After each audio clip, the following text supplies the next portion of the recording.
Thank you for coming to this meeting. We go through the agenda. I've got David here to help me when I go off-piste. Right, so start with apologies for absence. Councillor Chester. It's Councillor Chester. Everybody happy to accept Councillor Chester's apologies? Yes. Yes, okay, move on. Right, declarations of interest then. So just take it as the block. I must declare that first, because of the agenda items, I'm a trustee of the Angle Museum and a trustee of Queen Victoria Hall, as we all are. So, you can keep up with this. Okay, carry on, David. Also a museum trustee, as well as Victoria Hall, Museum. Museum, Victoria Hall. Right. Any other interest to declare? Right.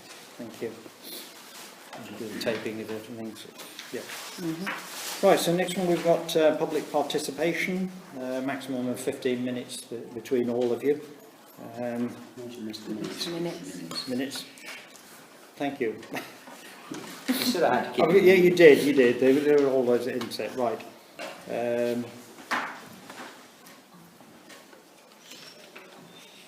You're looking at the minutes, I think, aren't you? They're both the sets of minutes, yeah. Yeah, all the minutes. Right. All right. Okay. Proposition.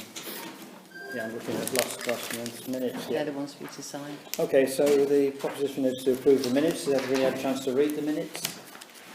Yeah. And are there any problems with them? Somebody to propose them then? Somebody that was here? Councillor Peel, and to second them? Councillor Oakes. Yes. Bear with me while I initial and do this.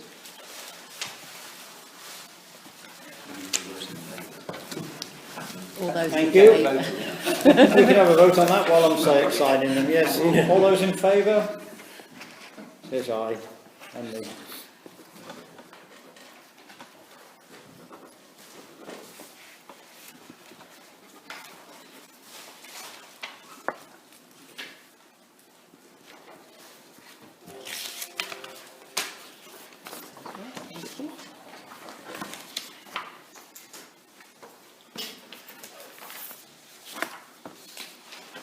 Lot of trouble here. I'll have to do that for you in a minute.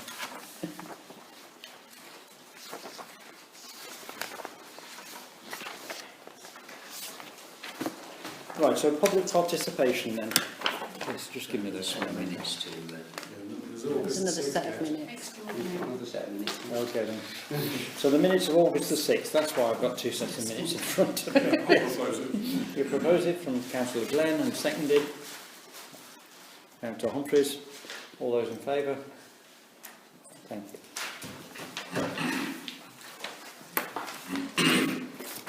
Those have already been signed, those I think I'll do those.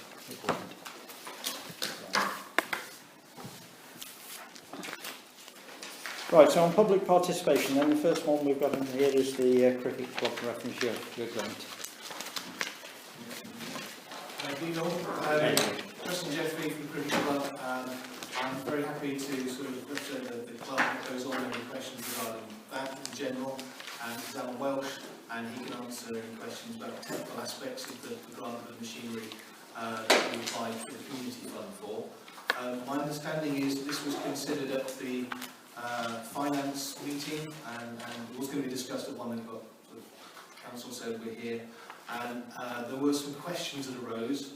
So I don't know if you want us to go through the whole thing from the start or just answer the questions. It's really up to you. I know you're quite busy. So it's going to be a minute item at the moment and can't be one at this point, but has anybody got any questions they want to help them for our discussion later on? Not all of you were at the finance meeting, you saw the original presentation, so maybe it's best if you go through a brief presentation of what this piece of kit is. We obviously represent the town's cricket club. Our Town Cricket Club is in the Premier Division of the biggest cricket league in the country. We, your town, are fourth in this particular division, the Premier League. That demands extremely good quality grass. We have a very small ground. We play somewhere in the order of about 10 games per strip. and it needs a lot of maintenance. Now, during the preparation of grass, just like bowls clubs and golf clubs, the grass has to be prepared in a very special way, and scarifying is a very intrinsic part of preparing your lawn and everybody else's grass. And that means literally, in our case, dragging this primitive machine with all these teeth through the grass to remove old grass so that the new grass can grow. The old grass will sink below the level of the ground and clog up root development, and you don't get a very satisfactory grass covering. What we're asking for, because we haven't got any funds, is for a mechanised machine to do it. And that is a self-propelled machine which would do it. The main issue here is our groundsman is 75 years old, like myself, and we can't do it any longer. Most other clubs do have this good kit, and that's the generally accepted way to do it. So we've fallen behind the times a little bit. And the actual machinery is quite expensive. I think it's somewhere sort of £7,500. So we're looking for assistance for that, because our normal routes to this, perhaps to our governing body, it sort of falls between the gap in what they'll fund at the moment. They won't fund this sort of stuff at the moment. So we're looking for the combination of maybe a grant from yourselves, and some fundraising, and possibly taking out a loan from our governing body. We'd not be able to do that to be in a position to purchase items such as this.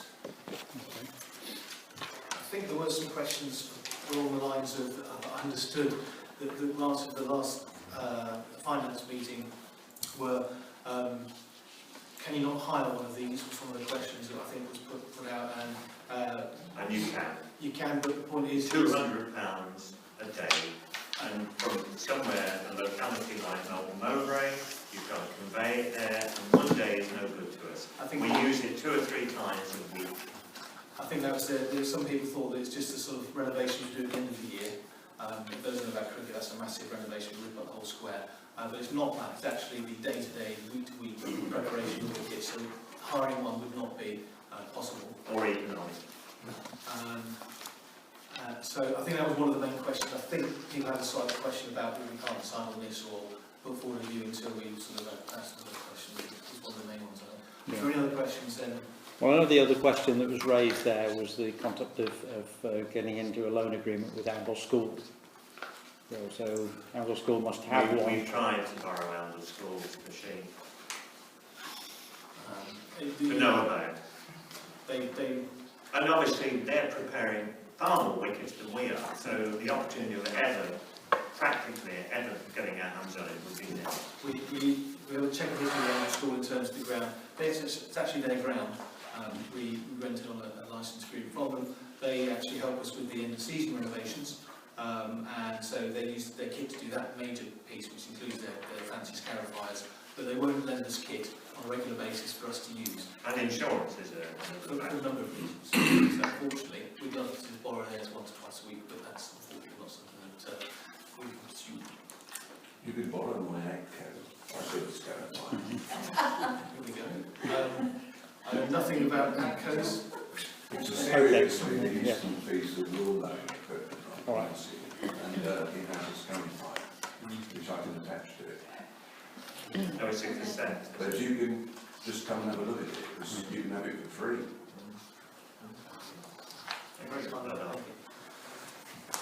I presume you've got somewhere to keep your kit and that sort of stuff. Yeah, we have a this is just out of curiosity more than anything else. How long is the cricket season now? April till the end of September. We finish this weekend.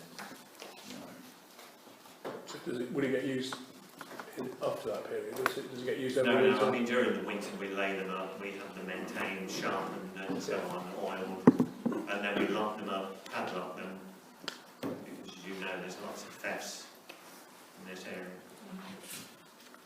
Not suggesting. But you need it from our funding this year in order to be ready for the start of your next season. Indeed. Yeah. Right. I do come and have a look at the machine I've got. It may be not quite as, you know, top-notch individual. So let's take that as the input for now, and then you'll see how the discussion goes later on. So in the discussion itself, you might be invited for an input, but not formally. Okay, thank you. Thanks for listening to us. Right. Thank you. The next one we have from the Twinning Association. Yes, thank you. Good evening, ladies and gentlemen. Thanks for inviting me here to say a few words. I'm Paul Wheaton. I'm a member and the treasurer of the Anglian District Twinning Association. We've been twinned with Nauwort in Western Germany since 1993. Initially as Angle Twinning Association, but broadened to Anglian District a few years later to truly represent the scope of our membership appeal. We currently have 21 members. Our exchange visits to or from Nauwort take place in alternating years and always in late May.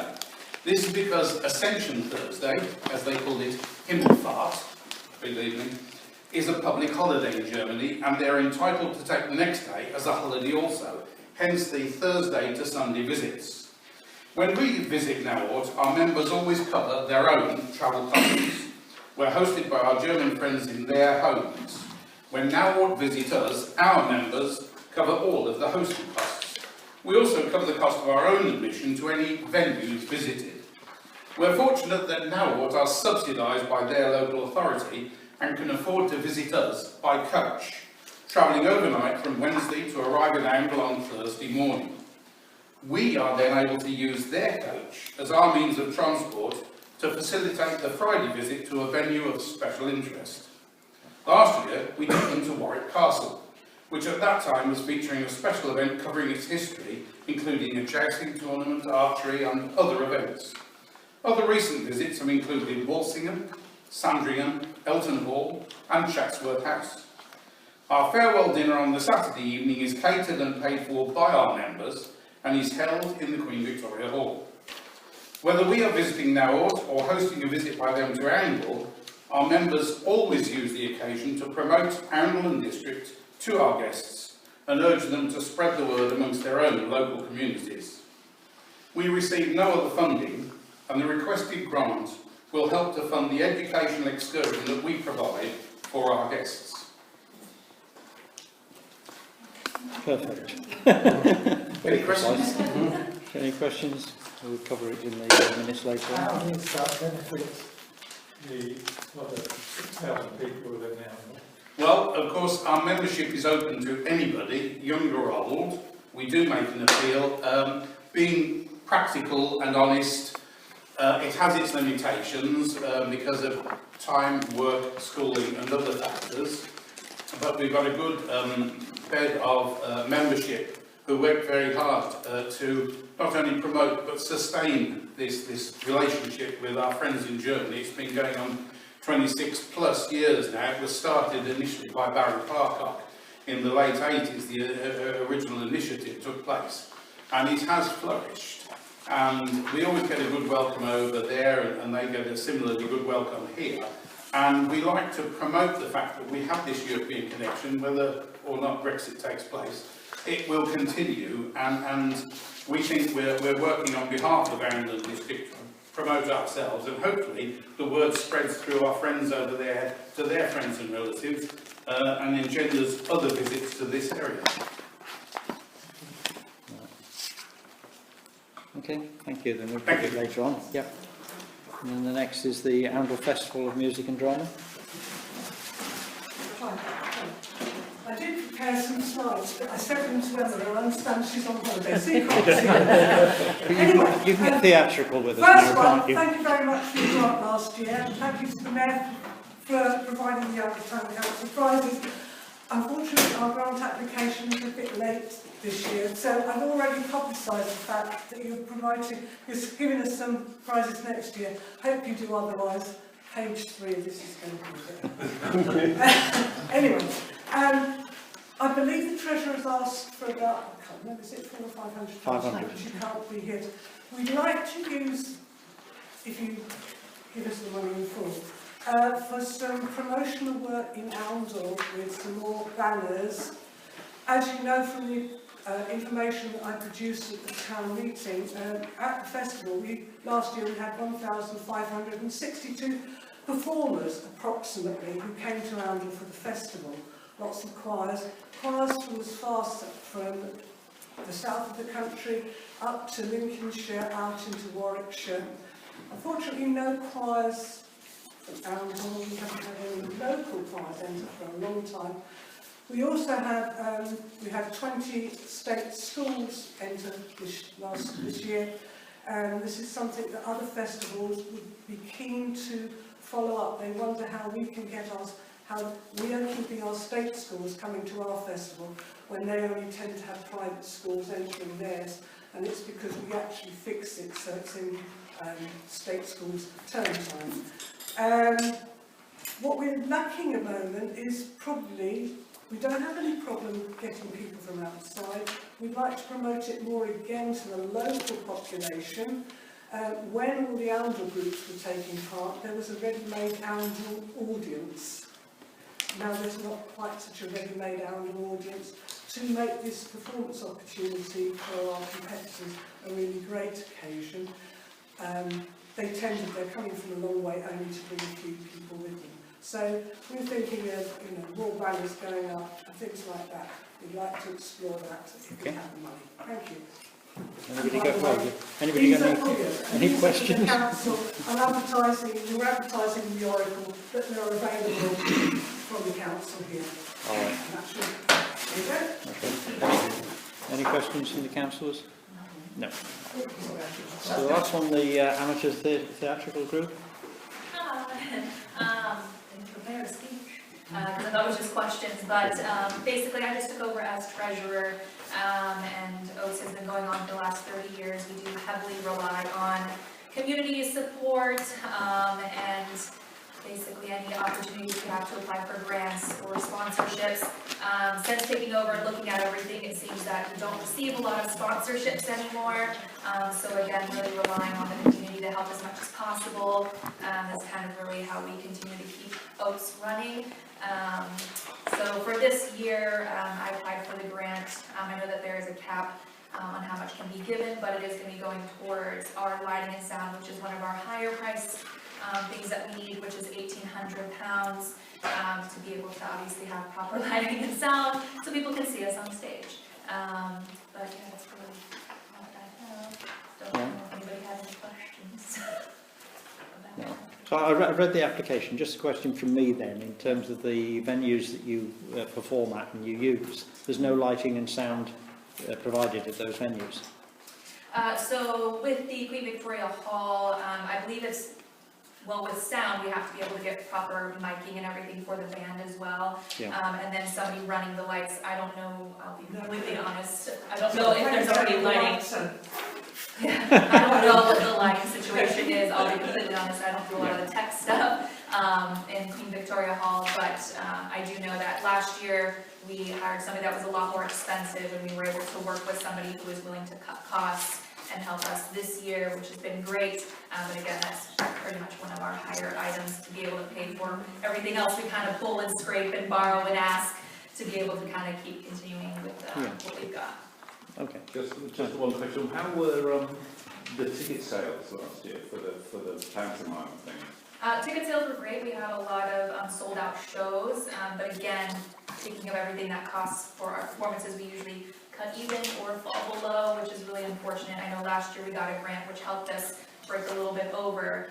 So again, looking at our budget every single year, it's really important for us to be able to get things like this to kind of keep us going. But again, we do well when it comes to our ticket sales. My point being is that there is a growing general interest in what you're doing all the time. Yeah. Every year our ticket sales are either same or going up. I know one year we didn't have it from looking at ticket sales, but I know from the 1 year prior to last year we went up in sales. So I know every single year people are still interested in coming, which is why we want to keep putting on the shows every single year because people want to see it. Yeah. Quick question. Yeah. You've got membership income of £630. How many members? I have no idea, really, because we're going to be having auditions this year, so every person who's a principal or part of the choir, every single family member or family group pays a membership, everyone on committee. So I would say maybe roughly about 30 or so. But again, this is all family, and it's £30 every annual year, so. Okay, thank you. So we'll see things here later. Yeah, right. So the next agenda item then is, unless we've got anybody else on public participation. No. And we'll green spaces. Sorry, got the green spaces group there? Well, I've only just noticed that we're on the agenda.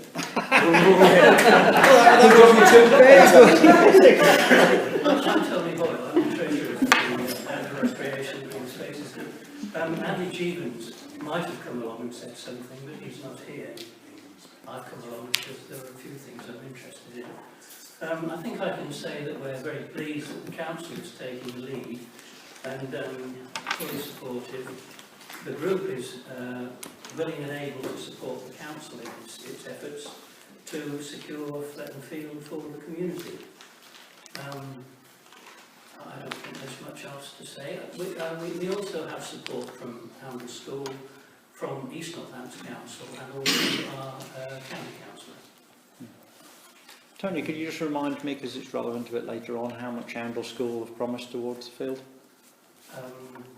Is that a cruel question? I can't. No, okay then, it's all right. I believe it's about £950, so just 9,000, sorry, 9,500. Yeah. Okay. Yeah. So all right. Did you say 9,500? Yes. To Fletton Field? Yeah. That wasn't the figure you said this afternoon. Let's check then. Yeah, we need to check on the figure. There's a substantial amount, put it like that. 9,500. It's not substantial, no, it's a substantial amount. I'm talking 95,000. Yeah, this is, you're quite right. It's 90. We've gone up from 950 to 95,000. I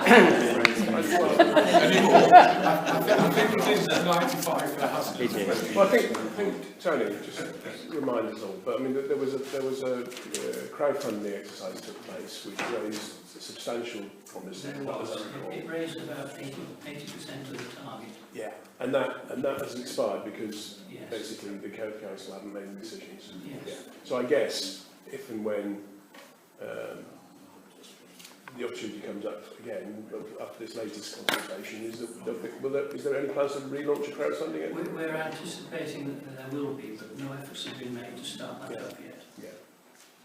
Because I think it was quite a lot in excess of all of those numbers that have been bandied around. If my memory may be wrong, but I think it was Oundle Council, I think, promised over 100,000, I think, so down the store. So, Right, if I'd known I was going to stand up and speak, then I would have brought some figures along. I can get hold of it. I was a bit worried about the record. I think the numbers bandied around were all rubbish, to be honest. Not that any of us can remember what they were. Yeah, no, we need to get the proper numbers in there. Yeah. No other questions? Okay. Thank you. Right. So that last one wasn't on my agenda, so yeah. The Mayor's report. Okay. So the Mayor's report, just go through briefly the things I've got down here. You have to bear with me. Yep. So we have had a busy period. The neighbourhood plan has taken up a lot of effort from quite a few people. The plan's gone in, obviously, but the big issue now is that there's two applications we've had for Cotterstock Road and St Christopher's Drive, which we're objecting to. So the council objection for Cotterstock Road has gone in, and St Christopher's Drive will be completed by its deadline tomorrow, although we have been told that due to a printing issue with the Neem Valley News, the cut-off date is now the 28th of this month. Fletton Field, Tony talked a little bit about Fletton Field. The council has put in a letter of interest in the field. What I want to say is that, just from my own point of view, there seems to be three areas that we want to pursue with Fletton Field. First one is raising funding, and that's the contribution from Oundle School, plus hopefully a matching from Oundle Council, and then the crowdfunding. The value of the field will obviously be very different if it is public space as opposed to being housing development, and there's no way that we could raise the sort of money that would be needed if it was housing. If it's public space, my belief is, you know, it's very difficult to work out a value for the field other than £1. But you know, we'll carry on with the raising of the money for that one to make our offer. We need to present an argument that NCC never actually owned the piece of land. The piece of land was bought for the poor of Oundle in 1899. It was bought by subscription and it was handed over to the poor. Through various local government changes, the land was associated with the poorhouse and then with the hospital that was here. It got handed over to NCC, and whilst it was in public use as a playing field for the school, none of us had any objections to it. But when they talk about selling it, we're saying, well, you know, essentially any proceeds from the land should come back to Oundle, since you haven't bought the piece of land off Oundle. But that's the second tack that we go on.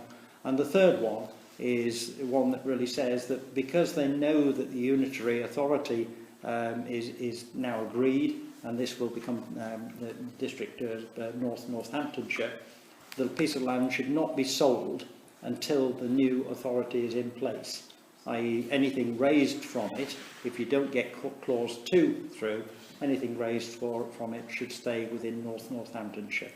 So that battle is going on over that piece of real estate.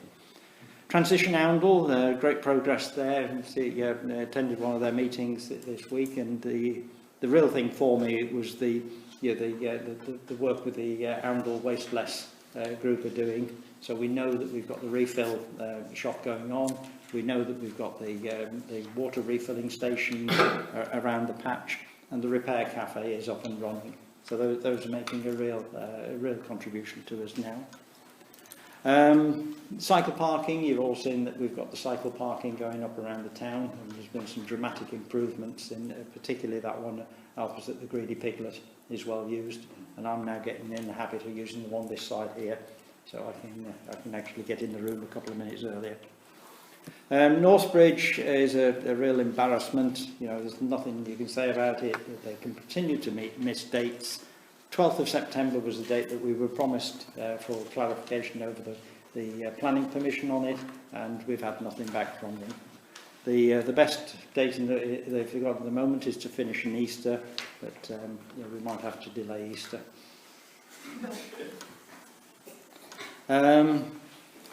Late breaking news on the Heritage Action Zone. I heard this afternoon that our application had failed, which was a great disappointment. A lot of good work had gone in at the last minute on that one, and we had a tremendous document. I've not had confirmation of what it means, but what I believe we should do is we should not stop the work that we were talking about for the town centre, you know, just because we haven't got that grant. You know, the work that was carried out really highlighted a way of making Oundle, you know, live, and it's important that we carry on with it. Museum, I've had the museum trust meeting, and I've had we had a great day with the cars out there a couple of weeks back, and I've had the opportunity to go around the back of the museum and see, you know, what's going on behind the thing that the public see. You know, a tremendous amount of work going in there. And therefore we do need, at some point in the discussion this evening and in the future, to work out what the long-term future is and how we find a home for the museum that we can sustain. And then finally, finance, I really have to thank Terry for the work that he has done on looking at our capital finance issues within the council. And you know, he spent some time with us this afternoon, and the fruits of that will come through in the various documents we'll have. So that was a sort of brief mayor's report. I have circulated it, so you'll get a formal copy later on.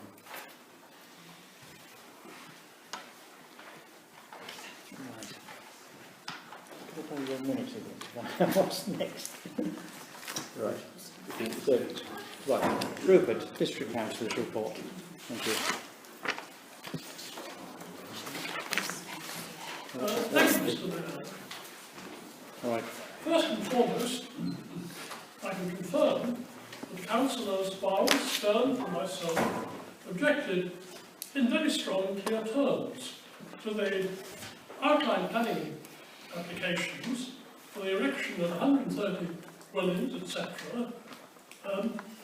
adjoining the Cronstock Road, and also to the outline planning application for the erection of up to 65 dwellings next to care facility unspecified,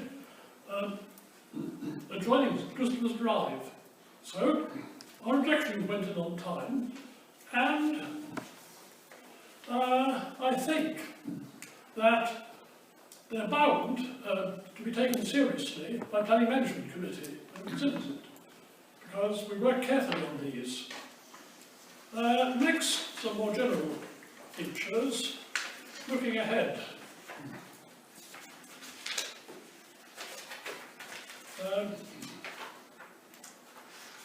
First of all, to the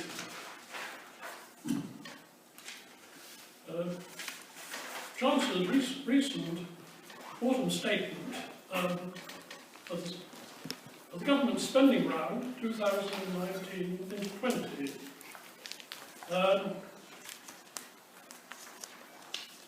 Business rates and fair funding review.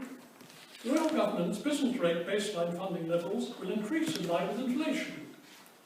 However, the Government has written to councils announcing that a decision has been taken to delay the implementation of 75% business rate retention and fair funding review until April 2021.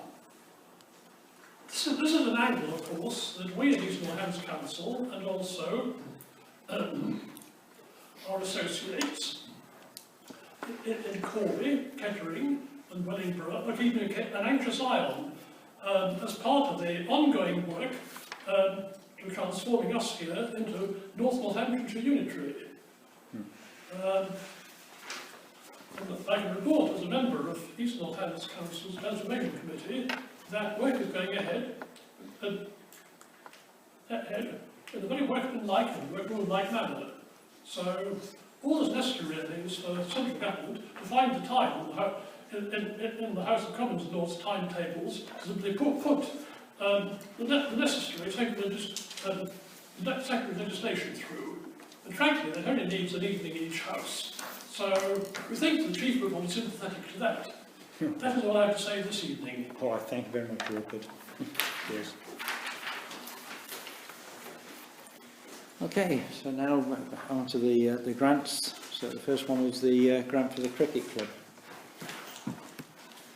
So we've seen this one before. We've heard what it's about. Just open the floor for discussion. Peter. Yeah.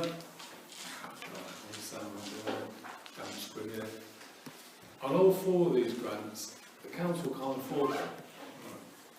We can't give these grants. We have no money. So I thought we had funds put aside for grants such as this, and those funds put aside last year were not spent. Well, I haven't got that information here, but on the paperwork I've got in front of me, I don't see that anywhere on the paperwork I've got. But I might be able to rule this. Can anybody tell me? My belief is that the Mayor is right, that there was unspent grant money from last year, though I must admit I can't off the top of my head remember the amount. And of course, even if the grant budget itself is spent, it doesn't actually stop us, if we consider it appropriate, to make a grant and take the money from some other part of our budget. We haven't got any money in any part of our budget, David. I would certainly wouldn't accept that. Well, I don't know. As I understand it, we have, looking at this, which is a list of grants, we have a budget of, it's very small, 15,000, things like 16,000, and we actually spent less than 8. So, and we got a budget this year, presumably a similar amount. 16,000. 16,000. We spent today 5,900. Right. Yes. So what I suggest we do. Still nearly, well, there's still £10,000 available. Yeah.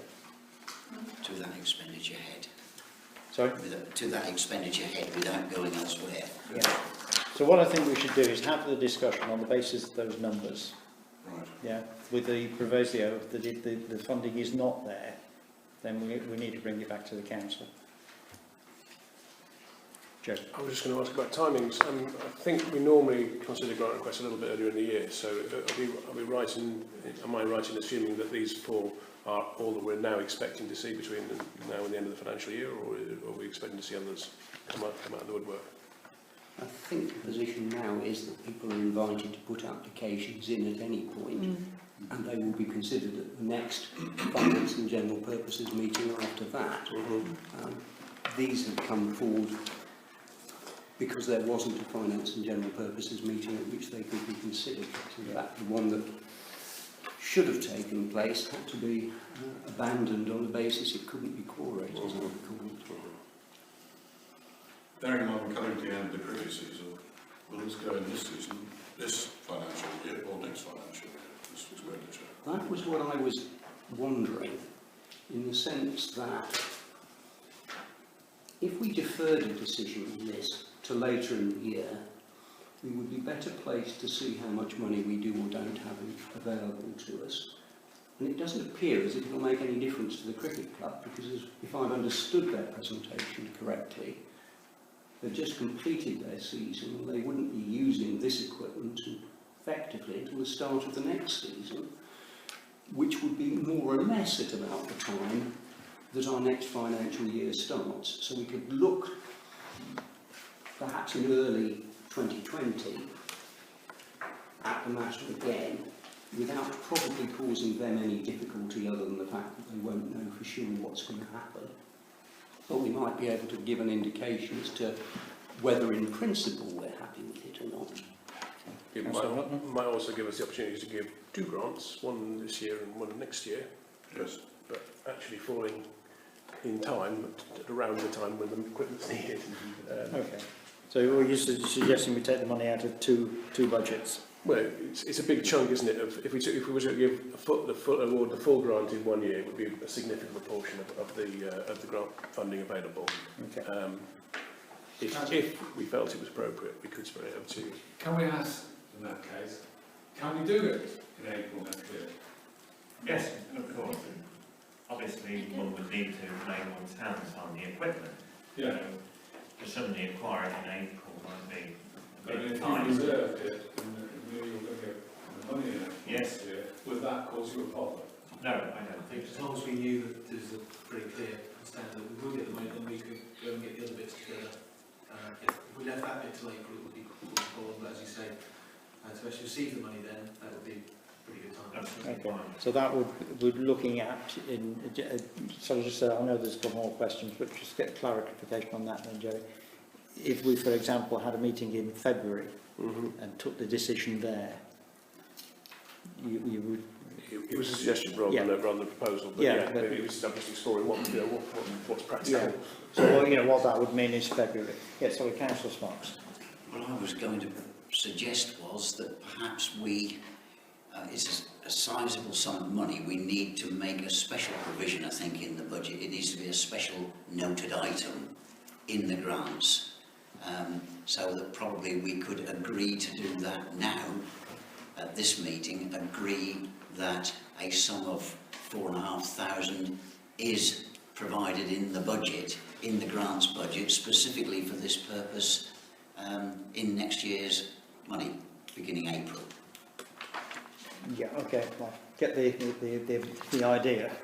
I would support that idea. Okay. I'm Councillor against Stagg. that idea. Sorry. I'm against that idea. Okay. We're only halfway through the year, so we haven't got a full picture of what we're going to spend this year. So putting money aside for one item, whatever it is, I don't think is the way forward, because you might decide you want something for your special item, you might decide something, I might decide something, and suddenly we've all got a special little pot of money that we put aside. Yeah. Okay. Councillor Sparks. So in response to that, we've got to prepare our itemised budgets for approval and submission at the very least in January, so we'll be looking at those during October, November. Yes. We don't have an estates meeting in December. We need, if it's going through estates at all for consideration, we certainly need to do it October and November are the months when we need to get our budget prepared. So we do need to be thinking whether we're going to put that sum of money as a specific item in the budgets for next year. We need to be looking at that within the next couple of months. We can delay till October or November meeting, but I think that's as late as we can go. Yeah, okay. I take the point Councillor Stagg is making that he'd like to do it well, as the late as debate possible. just for one moment, Councillor Peel. No, I was going to ask Terry if that's the case, are you asking for the money now, or to actually say no anyway? Well, first of all, I was going to say that we've got £14,000 in for this year. According to this, we've spent a little over half of that at the moment, but I know this list is not up to date because there are a couple of things that grants that we've already given that are not on here, and I can't remember exactly how much they are. Right at this moment, if you back me into a corner, I would say we've still got some money of the 14,000 left that we've put on one side for grants for lots of people this year. How much that is, I don't know. But also what I'm hearing is that people are talking about the full amount. Well, maybe some of us don't think the full amount is the correct way to go.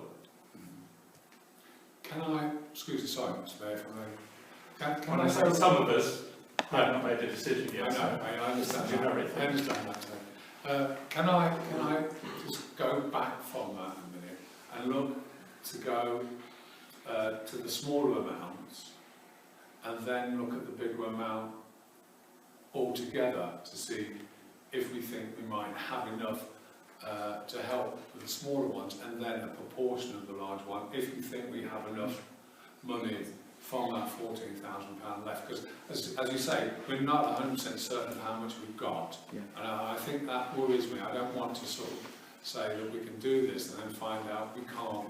I'd rather say, you know, where we are. Councillor Chaplin. Could I propose that we defer this until the next meeting, on the basis that we have a Finance and General Purposes meeting shortly before it, at which we can make sure that the Finance Officer tells us exactly what's left in this year's budget and what was left over from last year's budget, which will help to inform us as to a decision on whether A, we can entertain the grant, and B, if we do, whether we've got enough to fund all of it or not, and then we can make a decision, if we have, as to whether we do or not. And I don't think tonight's going to be the right night to do it, because there's too much uncertainty. Most of the other grants are much smaller and clearly more manageable. So my proposition is that we simply defer this till October. I would support that, but can we just, for these gentlemen, there's a kind of inference here that we've got money to spare from last year that we couldn't use next year. We're not allowed to do that. We can't carry, if we don't spend money in this year, we can't carry it forward, and we're not allowed to carry it forward. So, if we wanted to think about doing something for you next year, then we'd have to put it in next year's budget and get that passed. I think the important thing is that there should be some reassurance to you that the council is actually behind the grant application. I think that's more important to go away from here knowing that we're on your side and we will find as much money as we possibly can for that piece of equipment, because as you say, the community is very important, the cricket club to this town is very important, and this sort of thing is very important. So we recognise that, I think we all recognise that, and I think that's the reassurance that you need to have. I might be speaking out of turn, but... sorry, just before you come in, I just want to say one thing, clarity on the words you used there. You know, that we're behind the A grant application rather than the grant application. We haven't discussed the £4,500 number. So A grant application, I think there's plenty of support for. the value of that application we need to discuss. Yeah. Just two questions, if I could. What's the life expectancy of the machine? Well, we're running rollers which are somewhere in the order of 60 years old. So this could last for a while. And most of our equipment comes second-hand, if not third-hand, from out of school. We've only ever had enough money to buy one mower, and that was 12 years ago, and that's still going strong. They're very strong machines. And secondly, if you got a smaller grant, let's say half of what's asked, would you still be able to go ahead with it? And that, I can't say. There are some second-hand ones available, as long as you didn't put any strings or terms in regard to the grant, having to be a new one, for example. I'm sure there's room to manoeuvre.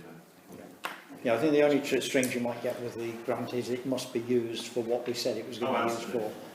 You know, we don't want to go out there and sit in a bank account, no, you know, because you haven't got the other funding. Nothing in our bank account. Yeah. No, what I meant was, though, that you know, if you're waiting for the rest of the funding, no, I understand. Yeah, we need them to be together. Okay, so we have a proposition on the table that we defer this for the finance meeting first and then the full council meeting. Yeah. Yeah, do we have a seconder for that proposition? Councillor Stagg, second it. All those in favour? Okay, thank you. It's unanimous. Okay, so thank you for that. Thank you very much. All right. Thank you very much. So the next one then is from the Twinning Association. So this is an application for £250. So what are the thoughts on this one?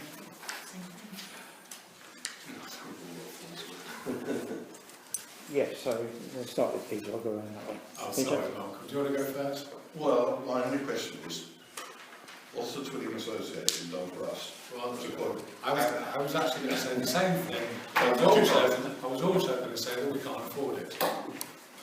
Yeah. So what I would say, just in answer to that, yes, we can afford it. It's a case of whether we should Well, pay in that it. case then, I would say we shouldn't afford it because at the moment, at this moment in time, Arundel Council needs to restructure the finances it's got. And if we keep giving money to people with limited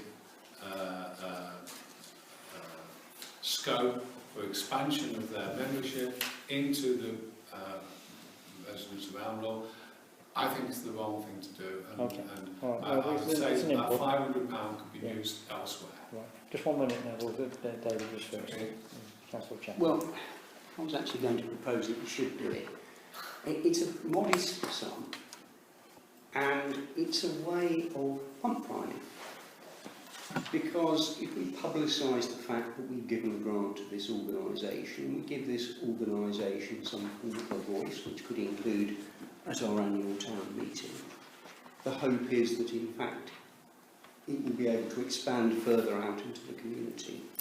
And I, for one, rather value the ties that we have made with our friends and neighbours in both Germany and in France. That may or may not be influenced by the fact that I think I signed the Twinning Charter in respect of both Naworth and Andrassy, as it happens in the past. But I think the Twinning Association has not had a huge amount of financial support from this council. We always said we were never prepared to underwrite it. This isn't underwriting it, it's a very modest amount, and I think we should do it. Yeah. Okay, Councillor Oakes. Well, the interesting thing about the presentation is that you only talked about Naworth. You only talked about... You only talked about Naworth. Yeah, okay. And we actually are trip with Andrassy as well. Yeah. And we've been to Andrassy on a Twinning exchange thing, and we've, well actually, the returning group ruined my lawn. But that's another matter, and the kids tried to kill the frogs, which was rather funny actually, because they were French. But the Twinning Association has always been a bit of a jumble, really. There are some vested interests here, there and everywhere. But it was interesting, it was only about Naworth. No, our Twinning, we publicised it on the signs coming into the town. Yeah, okay. It's Councillor Glenn. it's It's not small, it's only a small amount of money, and there is an opportunity, I think, that there should be a good opportunity for some engagement between these other communities and ourselves, but I don't see that engagement. No, okay. I think they should be far, if they want our money, they should be far more proactive in engaging with this council and everybody else in the town.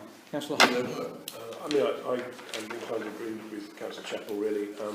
Would remind people that, as now, I did attend the 20 celebration, obviously, last year. So, you know, we have had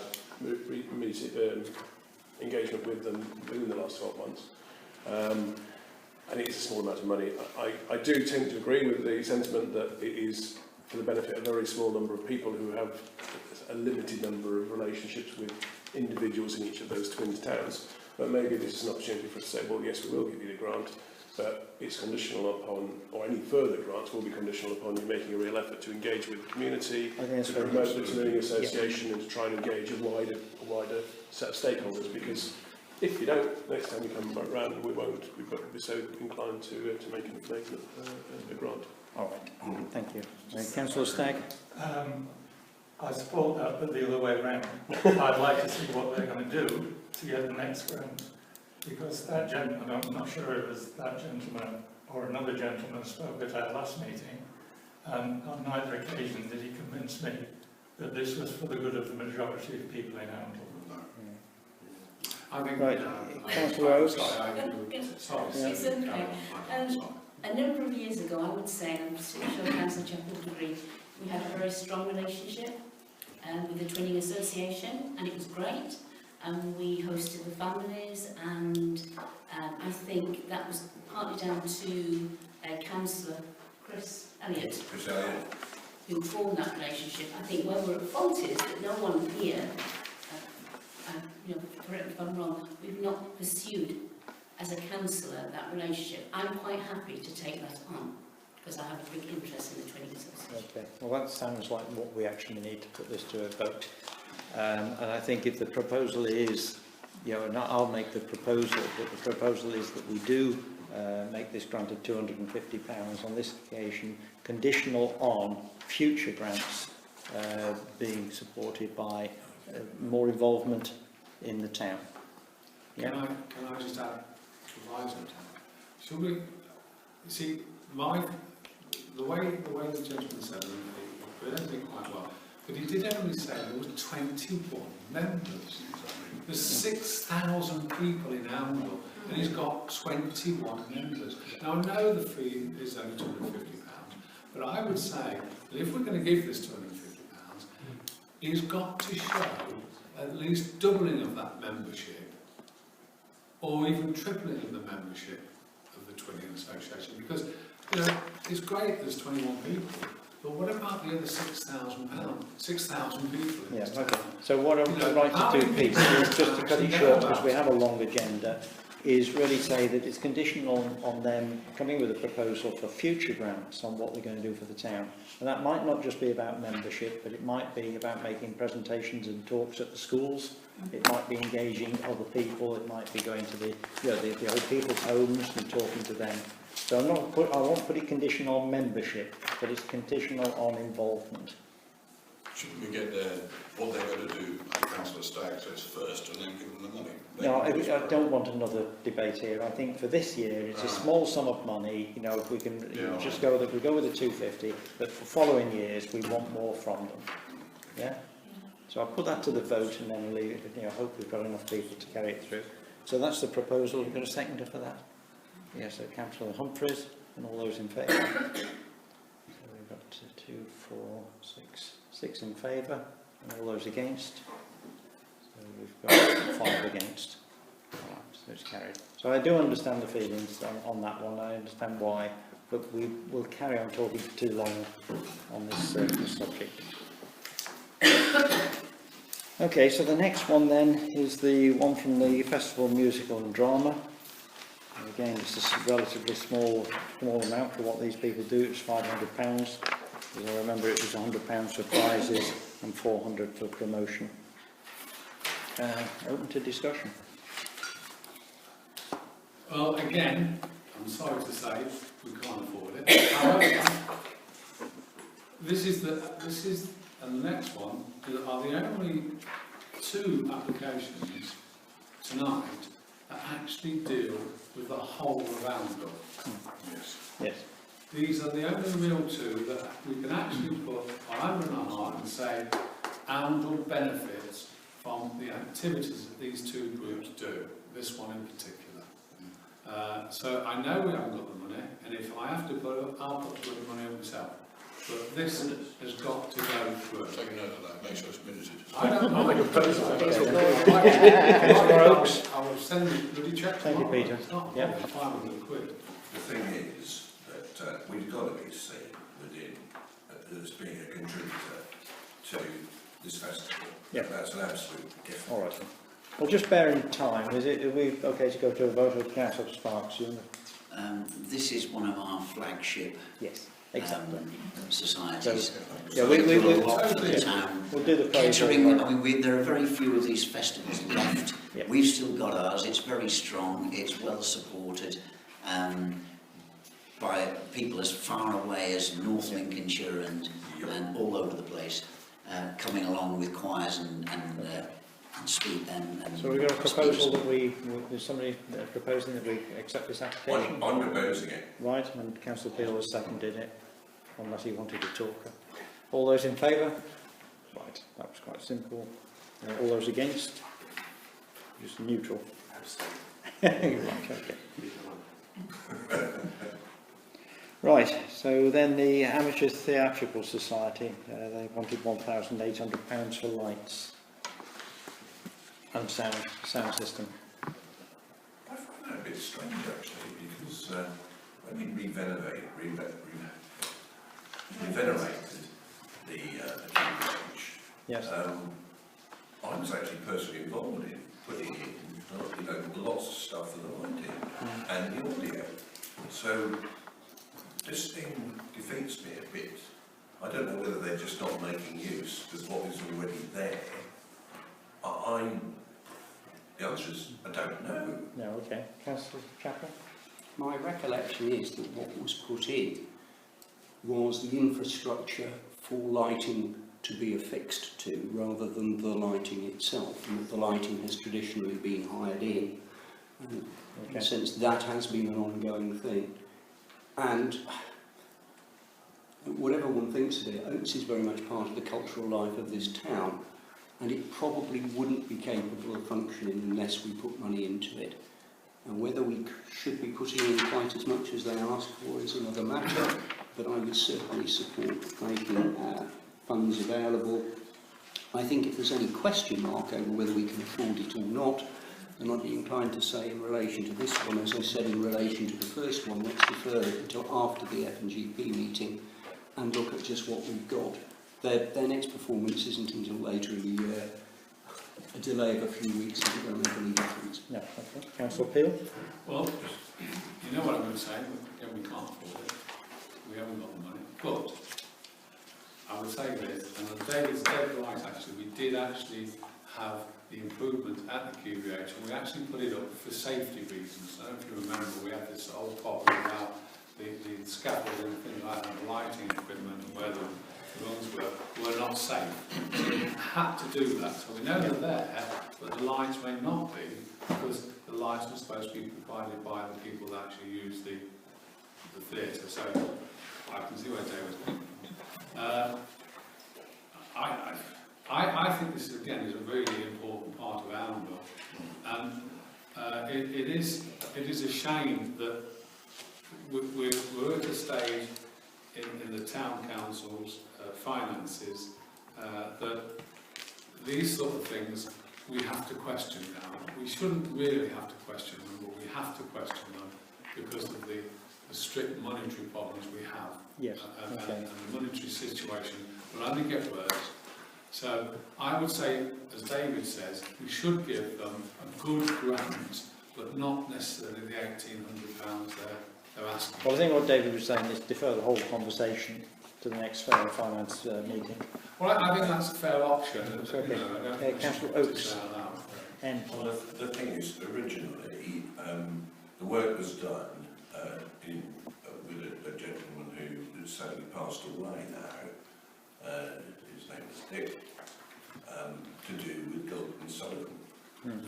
Now he was the techie black really on the GNS side of things, and he and I worked together because at one time we used to have cables all down the side of the walls. So anyway, what you're saying is the infrastructure is in place. Well, what I was going to say that I'm happy to revisit this in a reasonably, reasonable We'll way. pass it on to the finance Have a committee. look to see what we've got there. All right, thank you.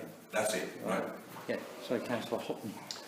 I was just hoping someone could provide me with some facts about our actual financial position, because I seem to remember last year we had a surplus of over £100,000, and I'm just wondering if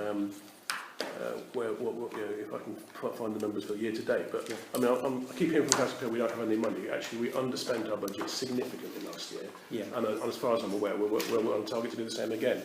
So no, we're not. Okay. Yeah. So anyway, but I believe we have got enough money. Our discussion we had this afternoon was about how much money we had in the budget, and we have budget for these grants. However, I think the more important part of the discussion is we've said let's hand it over to the Finance and General Purposes meeting, and then on to the next full council. Oh, you do need some techno advice.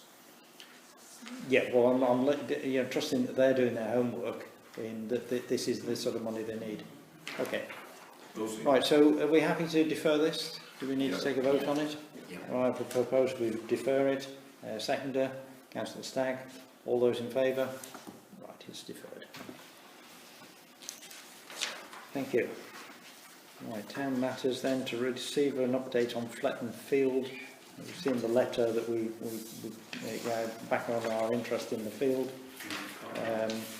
We have got to have some bigger discussions about it, but for the moment, I think that's all that we need to talk about. Unless anybody else wants any more. No. And then the update on Northbridge. I don't know, Peter, have you got anything more than I've already said? Well, to be honest, there isn't anything else, is there? No, there's frustration. All we could do is keep writing, and all we do is get our heads knocked against a brick wall, and our senses knocked on one side of the leaf. I have to say that the truck drivers and the shopping community, the shopping suppliers are doing an extremely good job in not causing a nuisance in the town. And the buses and everybody else seems to be managing, so there is some good side of it. And the bollards are wide enough for me to get through at 20 miles an hour, so it's much better than those we have on Southbridge. I've not tried 25 yet. You're not one of those who's hit the bollards. I explained to the wife, the faster you go through them, the wider they get. Sorry, this is recorded, isn't it? Right. Oh, some mayoral advice. It's been noted, Tony. Notification from BT reference to the removal of the phone boxes. And already expressed to a few people my input on this one, but Councillor Chapley. I remember this coming before the council in the past, and certainly when it did, this council was utterly opposed to the removal. However, I can't help but note the very striking figure that less than 12 calls have been made in a 12-month period from these boxes. And it's weird because literally the other day before I saw this, I was just musing on the fact, was there in fact still any public call boxes in Oundle? If so, where were they? Because I couldn't remember. And then this comes up. So, psychic or what? But actually, I think, sadly, the figures speak for themselves. I don't really think that we could support a campaign to keep them in situ as functioning telephone boxes. I do know that what they say about defibrillators, and it may be of interest to some of you who don't know, but in fact sitting outside the village hall in Blackthorn is a converted telephone box which houses the village's defibrillator. And so it may be a thought, but I have no idea what the current cost is. Okay, Councillor Hutton. Yeah, I think the observation I'd make is that one of the things that when we were doing the high street house work, we observed was that one of the eyesores in the marketplace is the telephone box. It's not a heritage red one. It's a nasty aluminium framed or metal framed, not riveted. So it's not visually doing very much. We do have 2 defibrillators within 100 yards of that phone box already, so we probably don't need another one, I suggest. So yeah, I don't really think it's adding a lot at the moment, is it? Anybody else got any? Has anybody got any talk in favour of the phone boxes? Well, that makes it a lot easier, doesn't it? So whilst Councillor Peel is not in the room, just hurry up. Just in case he says that we can't afford to take them down. No, I'll wait for Councillor Peel to come back and just take that vote on it. Yeah. Do we need a vote? We've just been consulted, aren't we? Even landlines? Well, we do need to. No, okay, we don't need a vote on it. You're quite right. Because we've been consulted. If we've got nothing we want to make issue as a representation, we just don't even need to respond, do we? Yeah. Well, I think we do need to say that we would rather than take the phone boxes out. Yeah. So if we minute, the council said take them. We can maybe ask that they do a nice neat job and don't leave a nasty tarmac or concrete slab where it went, and they put the proper. Even landlines don't disappear. Yeah. Apart from the wall. Okay, so on to the next one then, which is the double yellow lines at Costock Road. I've seen the pictures. Your evening. It seems to be my evening, but I'm just some view on everything. They're not long enough.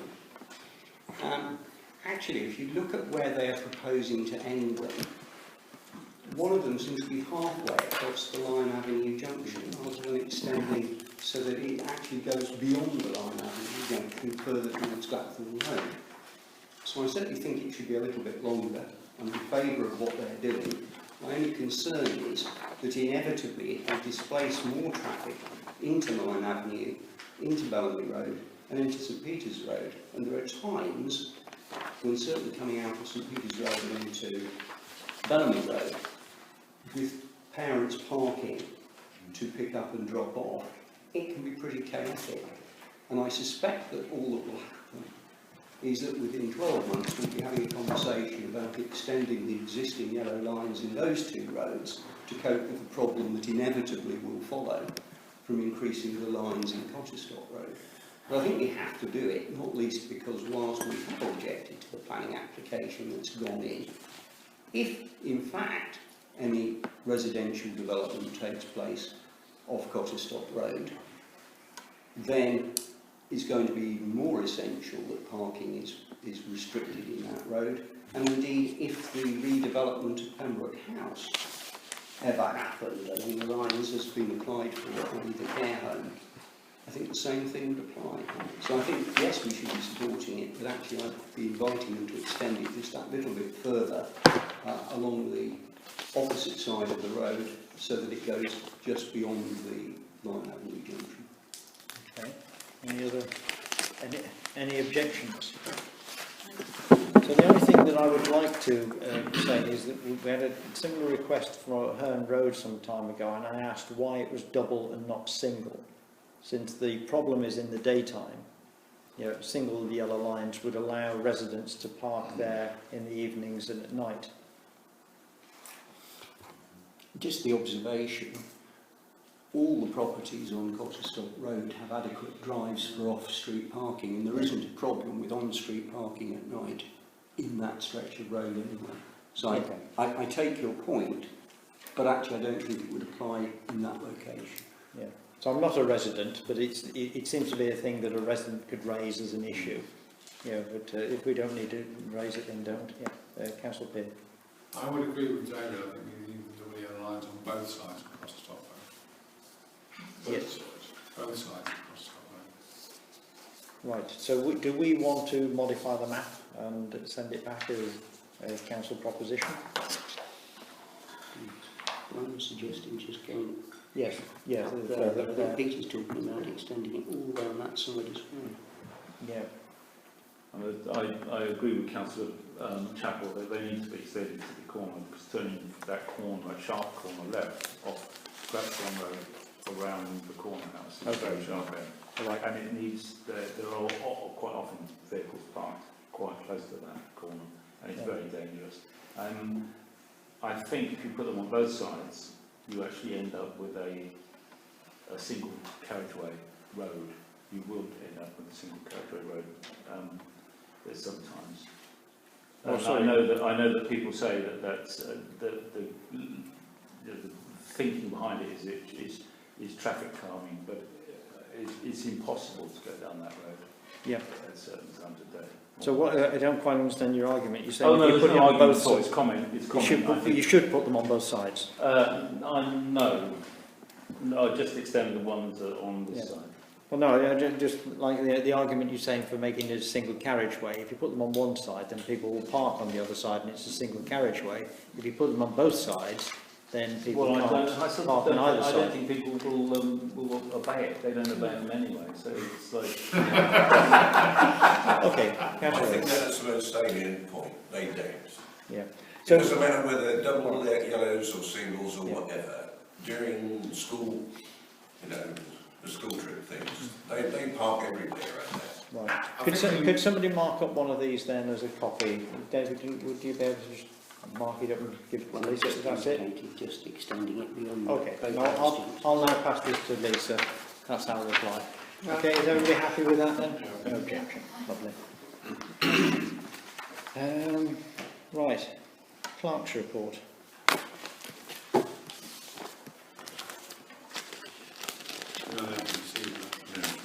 Sorry? Yes, we agree. So nobody's got any points raised from it, so it's received. No, she's done a hell of a lot of work. She has. Well, they've all been very busy this month. Yes, sorry, Councillor Stagg. I think it was in that report that somebody praised Deborah for her car parking skills. Well, not only that, but how they felt welcome to the town by Deborah down at the co-op. And I think somehow we ought to recognise that. Yep. She's great. Okay, so when, sorry, Councillor Stagg, in how do we recognise that? Just thank you for having their pocket, that's fine. Send it out to Cotswold Road. Or simply, there are some form of thanks from the council. That's initially what I was record our facts then. Yeah, Councillor, appreciate that. Yep. Right, consider the report from the review of the polling districts, polling places and polling stations, phase 2, to respond with any comment by the 29th of September. Being a postal voter, I'm problem with this lot. Just to kick things off, because I seem to have got the habit. It's very striking, isn't it, that there are 2 polling stations in this town. One of them in this building seems to have twice as many electors using it as the other one. And there was a time when we used to use the Methodist Hall, for example. Now, I'm not sure what the rationale is for the split, but it does seem very odd that you've got 2/3 of the electorate using one polling station and only 1/3 using the other. Whether or not that could and should be looked at further, or whether the possibility of a 3rd polling station to spread it out a bit more could be considered, I don't know, but it just struck me as slightly an odd scenario. Okay. All right. Councillor Oakes, I'll come to you. Well, originally, of course, the QEH used to be a polling station. Now, the reason that was taken off the list was largely because of disabled access. Yeah. So that's got to be considered. Do we have a choice? Quite interesting. Well, they're asking for an input, aren't they? As far as I can see, it just refers to changing the reference numbers on the polling station. Well, it does, but it's but it doesn't say that you can't. Since they're looking at the whole issue, and since in other places they're talking about new polling stations and what have you, it seems to me that if we felt there should be a change, we could respond and say so and why. I'm just not sure whether other people take the same view of it as I do. Well, you got it. Sorry, Councillor Pearce. Well, I would like to see us go back to at least 3 polling stations. But why, in an era where we're all going over to postal voting, why do we need any polling stations? Well, I don't know. Do you use a postal vote then? Of course I do. Really? Logical thing to do. So I actually like going into a polling Yeah, I know, okay, but and making a mark on the paper who I want to vote for. All right. Yeah. So No, it's I think fine, I'm postal open to input. is okay if you're an invalid, you shouldn't have to do it, so I understand your problem, Tony.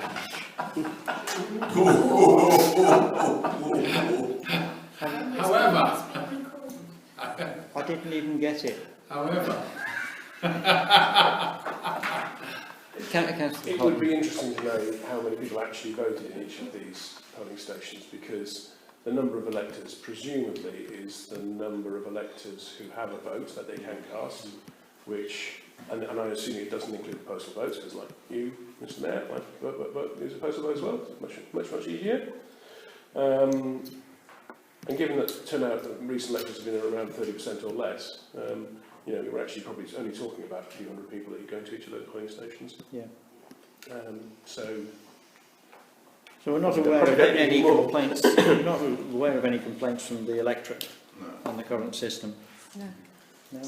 So based on that fact, you know, is there anything that we want to do other than just accept the report? I would propose that that's exactly what we should do. Yeah. Okay. yes, So in considering the report, do we have to do anything other than say it's considered? No, it's been considered, right. Consider the offer from Persimmon Homes to transfer the areas of public open space at Creed Road. Right, that was a bit more meaty. I don't know who would like to start this. Can I just say, in wearing my other hat as Chair of Planning, that part of the planning guidance that the committee drew up to assist councillors in determining applications, which was adopted as long ago as 2013 and hasn't been varied in this respect since, was that the council wasn't prepared to take on more open spaces because of the costs involved in doing so on an ongoing basis. Yep. So if we decided to do it, we would be going against our own established policy. That's not to say we couldn't do it, but my view is that we should simply uphold our current policy. I see no advantage to us in doing this at all. Okay, so we just Councillor Peel was I would first. totally agree with David on this. I don't think we should take over the green spaces on Creed Road at all. Okay, Councillor Hutton. I was just going to ask whether anyone had a view as to whether or not the money that would come with it felt like an appropriate amount to maintain it in the future. And also just observe that I'm pretty sure that there's some complaints in the clerk's report. There were complaints from people in that part of the town about Persimmon not maintaining the green space. So whilst I wouldn't want to take on a liability that we didn't feel the 106 money covered the cost of, it probably would be appreciated by some of the town's residents that if someone took ownership of it and did maintain it in the future. And you know, how well is it going to be maintained over the next X years if someone doesn't take it on? I'm not strongly advocating we should. I'm just perhaps Sorry, trying just to put the other side of it. Okay, I want to make it one point at this point in time. Is I feel I must declare somewhat of an interest in that I live adjacent to a piece of land which Oundle Council does maintain, unlike these. So I think at this point I should step out of the conversation, but carry on just chairing the discussion. But because of the piece of land at St Christopher's Drive, we still maintain. It's a bit odd to say the others shouldn't be. I understand the money that would be available is up to a maximum of £40,000. That's if the survey repaired. Yeah, I don't really have a feel as whether or not we believe that's. I don't know what this bit of land looks like, and I have no idea of what it would cost for our maintenance guys to maintain it, if indeed they could within the resources we've got. But if we felt £40,000 was a reasonable amount to cover the long-term maintenance of that land, I don't think it's something we should dismiss after hand if it's going to give a better service to our residents. Right, Councillor Rose. Just feedback I've had recently from residents is that it's been well maintained, apart from one area, which is the area which is fenced off, which isn't being maintained particularly well. There's reports of mosquitoes and it's being flooded, etc. So that's one small part. Persimmon still, in my opinion, have not finished the playground area properly. And in fact, Councillor Oakes N has put in a call and made a connection with Kevin Murphy. Kevin Murphy. From ENC. And he's coming back and he's going to look at that playground because... On holiday at the moment, unfortunately. It's been commented on, and this is by the people who actually maintain the grassy areas there as well, that it doesn't meet the necessary standards for child's play. There are dogs on there, there's dogs poo all over it. So there's a big issue, in my opinion, with Persimmon and how they need to get that lot sorted out. And also, who's going to maintain, who's going to cut all the and it is a lot of grass. Who's going to cut it? Because I can't see John and Nobby doing it at all. No, It's okay. impossible to do so. I've lost track of who was next, but just to... Councillor Sorry. No. Go on. We get 40 grand to maintain it. I think it's going to be. I think it was talked that it was going to be slightly less than the 40 grand because not all of the area was going to be transferred. Okay. Yeah. But I can't find anything quickly that's of the same sort of size, so to give us a figure of how long the money will last to maintain it. But anyway, that's not my point. Lisa gave me something the other week, a programme of work that John and Nobby have got to do between now and Christmas. Yeah. They're already stretched. Yeah. So, I think you said, Sue, who's going to maintain it? Absolutely impossible. Right. So we're going to spend 40 grand on another body. Yeah. The play area itself is extraordinarily difficult to maintain, just that little bit. Yep. Now, the company that Persimmon have engaged to maintain the things are very good, and they've done a blooming good job since they took on the contract. They've actually done things that, and they turn up regularly. Now, clearly, grass maintenance varies according to the season, and at this time of the year, the lawnmowers are out big time. The player is a real problem. We don't think it passes muster. I've got in touch with Kevin Murphy, who's the man who would sign it off as being a suitable play area. But we've got so many objections to it from residents. And of course, we live on Creed Road, so and a lot of people know us up there. Yeah, okay. Just a final point. The commuted sum is usually said to represent the cost of maintaining the piece of land in question for a 10-year period, which is fine because it probably would cover the cost of 10 years. The problem is what happens in year 11 afterwards. And if you keep on taking on bits of land, and let's just suppose that in due course there is more development in town, whether it's Cottesstock Road, whether it's off St Christopher's Drive, whether it's Benefield Road North, there are likely to be other bits of green space which will doubtless get on it as well. And we could bank a large portfolio, and we are certainly going to have to expand our open space maintenance team to cope with it. And I just question whether it is actually the right way forward, or whether we're better off trying to put pressure on the current owners to maintain it to an acceptable standard. Yeah. Agreed. Okay. So we need a reply for this somehow, and I don't know whether it comes as a proposition from this group or...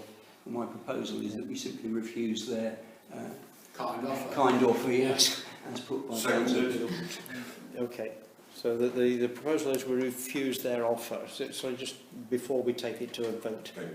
Because what I understand is there's a contract been signed between East Northants Council and Persimmon that this money will be paid to Oundle Town Council. So, yeah, so they can't make us take it on. No. It might suit ENC to come up with that as a plan. It's pretty well the same as Fletton. They let us have it for £1, and it cost us over £1 million to sort it out. Yeah, okay. So Oundle Town Council do not want to take on this piece of land. I propose no. Yeah, well, I think Councillor Chappell's already in this, seconded by Councillor Oakes, all in favour. Right. I fear it's coming back to us at some point in the future, but that's our message that we're sending out. Yeah. Well, I think we've just got to find the CNC again. Yeah. Well, you know, when I first read it, I thought it's CNC's piece of land. Yes, They can keep it. Yeah. And the only other issue in that one is the residents might want to buy it themselves, but I know from past experience it's dreadfully difficult to get everybody together. Right, discuss the plan from Oundle Museum and lease requirements for the Museum Trust. Now then, there's several of us have to declare our interest in this, and I don't quite know, Councillor Chappell, how we have the discussion at all. There's so many.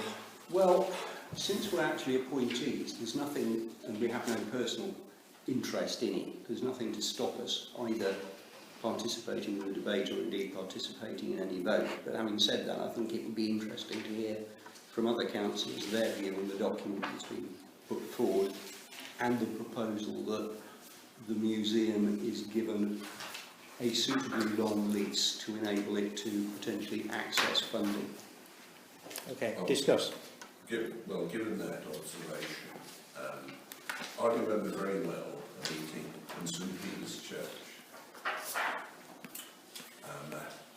It was probably the biggest attended council meeting when the proposal was that we were going to sell it. And the idea then was that the museum would move somewhere else. And people were absolutely incensed. They were very polite, but there's no question about what they thought about retaining the museum and the courthouse. They came out in droves. I think we used to have about 250 people there. Okay, Councillor Glenn. Well, I think we have to decide what we're going to do with the courthouse. That, to my mind, is what's behind all this. Yes. And then just to declare, although I'm a trustee of it, I'm very much in favour of a long-term future for the museum. Yes. It's only a case of how do we do it. Yeah. Okay. So first of all, we want to decide that if that's where they want to be, we want to decide where we want to keep the building. Yeah. And that means a full financial analysis of what's happening down there. Firstly, we're going to have to subsidise the museum anyway, and chat. But the rest of the space ought to be paying for itself. Yeah, Councillor Peel? Yeah, I'm in agreement with Malcolm on this for two reasons. Firstly, they do want a 25-year lease. Well, there's tremendous advantages for them in having this long stable period. Grants and things like that. Yeah. However, we as a council, and I'm not talking about everybody because everybody has their own opinions on this, but it seems to me that the council at the moment has got a choice as to whether we keep the courthouse as a council property or we don't. And I would at this point in time say that I feel that we can't give them a 21-year lease at the courthouse. And we should look at the financial benefits of either selling the courthouse and or keeping the courthouse and trying to find a way of dealing with the problem. But at the moment in time, I would say we can't give them the 21-year lease because we can't know at this moment in time whether we're keeping the courthouse. And I think we can't make a decision on something that without getting a proper financial status report from qualified people to find out whether the courthouse is worth keeping on a long term. And at the moment, at this moment in time, I believe it isn't, but I think we do need to get some sort of qualified opinion on the basis of whether we keep the courthouse or not. And in fact, we should also look at the QVH on the same basis. Okay. So that in itself is not a discussion for this moment. No, I know, but it's to do with the lease. Yeah, that is the We fundamental can't issue. give them a 21-year lease if we're Yeah. looking to do that. Now the clock is ticking, but Councillor Hutton. I was just going to say that I think we should recognise that the Annual Museum Management Committee have put together a very good document. I mean, it's one of the criticisms that we had when they came to us estates previously, is that it was very vague. The request was, can we have a new lease? It was very unclear exactly what they was looking for, what the plans were for the museum, and how they saw their future. And I think they've done an excellent job of putting forward something that does that, and I think we should thank them for that and recognise that. I personally have a great deal of support for them. I agree with Councillor Peel that we do need to make sure we understand what the implications are of keeping the courthouse on. I'm inclined to think that, I would like to think that would show that it is a valuable town asset and is justified in keeping it going in much the same form as it is today. But until we've done the work, I don't think we're in a position to say that. So on that basis, I would agree that we're not really in a position to say yes tonight that a new 20-year lease for the museum is a great idea. But I think we need to be very clear that we've got an alternative plan before we say no to them. Yeah. No, that's what I'm saying. I think we need to sort of get people in to actually deal with the basic. And I just agree with you. I'm sure you did, yeah. Councillor Stagg. I support museums. I have visited that museum, not recently, but I've visited it more than once. But we've got bigger considerations, just a big decision like this. And I say a big decision because they've been for 20 odd years, and I think they're, unfortunately for them, it's kind of bad timing because I'm in broad agreement with what's already been said. My suggestion would be that we look not only at the courthouse but all our estates in some depth, because we just had a problem with the courthouse itself, where we were, as though we might be paying something like £50,000 for a new roof, which has come out of, almost out of nowhere. That's certainly concentrated my mind on how valuable it is from a, sorry to say venal, but a financial position. Yeah. So I would like to see us look at the courthouse and the QEH and decide exactly what we want to do with them. No, so I think I think everybody understands the problem. Hang on a bit. So what I would like come up with something in 2 years' time. Well, that's not on. So what I'd like to do then is try and get some pace into this particular issue. And it's too easy to kick it over to the Estates Committee or kick it over to the Finance and General Purpose or bring it back to us sometime in the middle of next year. We need a small group of us to work out how to do this next phase. So what I'd like to do at this point is, as Jerry said there, thank the Museum Trust for an excellent document of showing what they're doing for the town and what they're doing for the town going forward. But at the same time, we need to do this assets study for the town centre and work out how we can have a long-term future for this, because we want the museum here for 20 odd years. We want to support that, but we're going to be in a bad situation if we commit to it and then we say we can't do it. So thank them, and then we need there's 3 or 4 of us that need to get together and work out what we put and which committee we put it to, that we can make it go. So I think it's either finance or estates. I think it's a little bit of both. So But let's have a conversation outside of here then, along that line. Yeah. So at the moment it's thanking the museum for the work that they've done. Who's going to have a conversation? As many of us would want it. So if you want to be part of it, Malcolm, any of us would do it as an ad hoc group. And then it will obviously go through the formal committees. Okay, unless there's anything else pressing. I'd just like to comment that we used the museum trust on the hospital renovations. They were an important part of that. Yeah. And we valued that. So we need to support, the support for them has to be there, because you can't use them and then, it's not convenient anymore. just drop you. Yeah. So but that's important. And where would they go if they were out? Yeah. That's the So, other question. we said we're going to have this conversation. Yeah. Okay, so Councillor Staver, I'm aware of the time. I agree we need to get this moving, Yeah. but I'm always a bit chary of saying, well, we'll get together, because, you know, Well, if it never happens sometimes. So, can I suggest that we put on the estates agenda for next week how we're going to... Okay, that's a good. I didn't realise that. The first meeting is what we're Okay. looking to do. And So if everybody's happy for that to go to estates, yeah? I'm happy for it to go to estates, but we've also got a finance and general purposes meeting coming up in October, and I suggest it should also be on that agenda, because Well, the estates two can things make are any inextricably difference. linked. Okay, that's and there just needs to be some kind of feedback from one to other.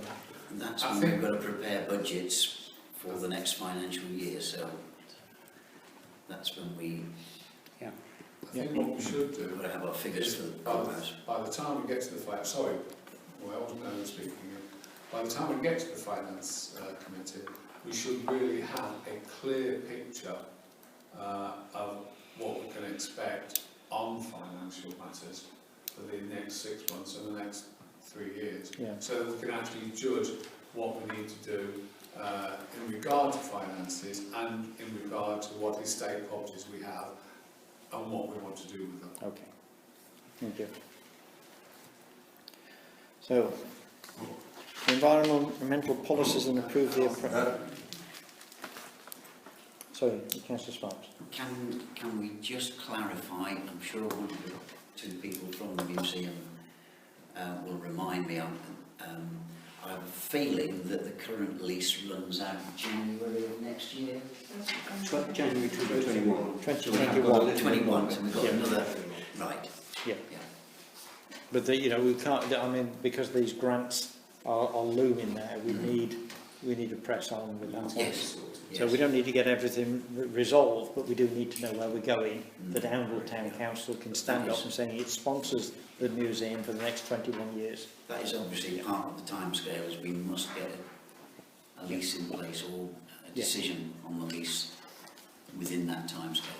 Yeah, and then say it must be nowhere near the end of that timescale because there's other grant money is pressing. Okay. Environmental policies.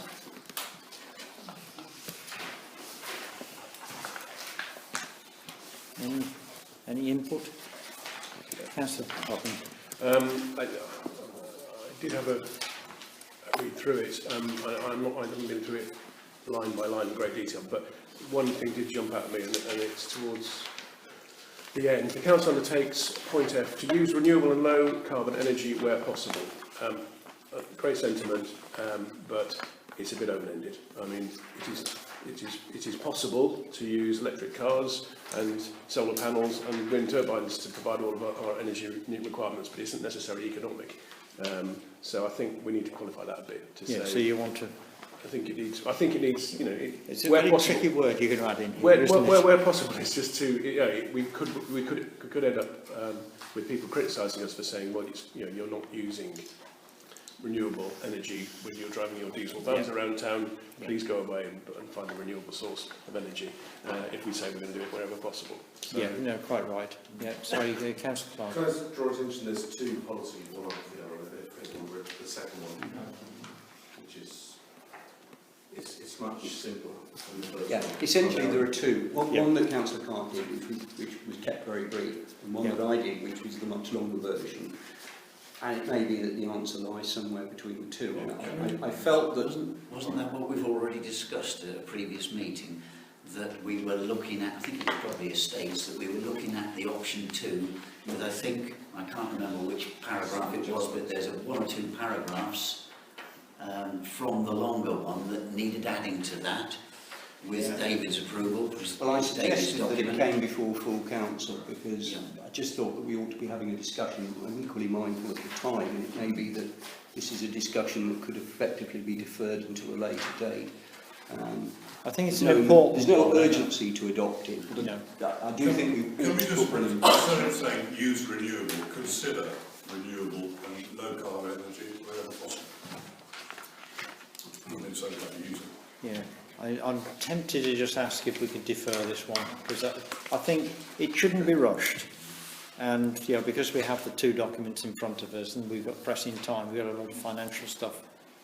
Yeah. I'll just say one quick thing. All very laudable.